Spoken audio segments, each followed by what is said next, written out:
So is Dana written you that $50,000 check? Oh man, he better. Oh, he better. Yeah, we're gonna watch the rest of the fights, and that was one thing. I was joking with Joe Silva and all my cornermen before these fights and the week leading up. I said, man, this card is gonna be so difficult to get a performance of the night bonus.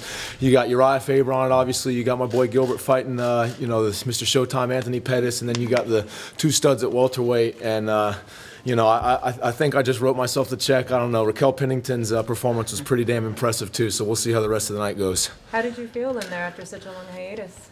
Man, like I was telling Mr. Hawani earlier, it was just the whole week leading up to it. I'm sorry, sir.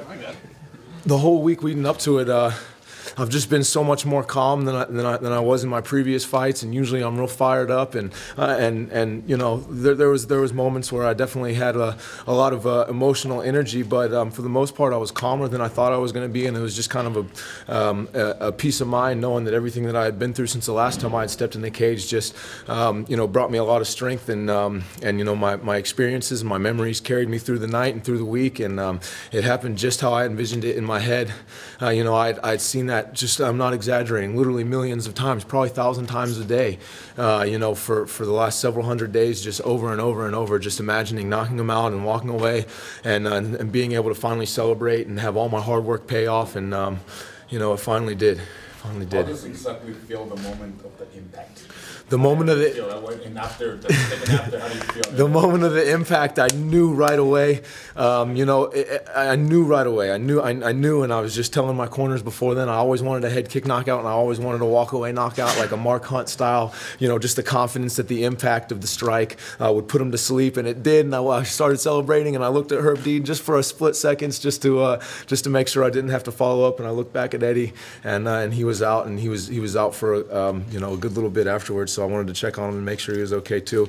I know you know, I was fired up at weigh-ins yesterday, and you know, Eddie was really a gentleman throughout this whole thing, and you know, you don't want to really hurt anybody that's you know, that's a nice guy like that. And Eddie was a nice guy, but I'm happy that it ended the way it did, and I got that finish. Have you ever hit somebody that hard in your life before? Double fist, baby, double fist. Not with a kick, no, man, no, not with one single strike. You know, usually I finish my fights with ground and pound or with knees traditionally, but you know, I think a new era of striking in my personal progress has begun, and you guys saw that tonight. Josh, we talked a little bit about the stuff that you were bringing into this one. Hey man, how are you? Good, good. And you were saying how, you know, you didn't know exactly what it was going to feel, but you knew there was going to be a lot of emotions, and that you had kind of given up trying to stop it. I mean, now that you're here and you got there, what are those emotions? Man, like I was explaining a little bit earlier, it's just kind of talking to you guys, it's kind of just a gradual realization of what actually happened and what is happening, and it's, you know, I appreciate the article that you did for Junkie and for USA Today about you know, about someone really special that I lost, Haley, and it was her birthday today, and so it was just a, you know, it really kind of a. It's difficult to explain because it was so emotional, but I was so calm at the same time, and. Yeah, I just believed. I mean, that's all there was to it. I was walking out to the cage, and I was inside the cage, and even when he was on top of me, and he felt so freaking strong, and I knew there wasn't a whole lot I could do with him on the ground. So, you know, I just believed that I would catch him standing up, and I did. You said "I love you" to the cameras at the end of the fight. Who was that to? Oh, that was to Haley, and we also lost her mom, Sue, and we lost my mom's husband, Jeff, as well.